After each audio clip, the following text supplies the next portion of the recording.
who was your favorite teacher?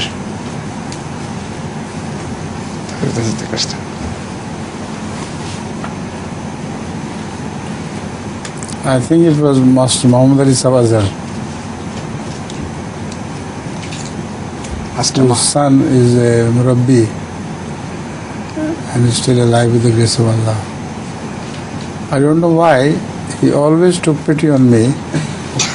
I never worked whatever he gave us as a home task. My brother also was the same stupid student, Mirza,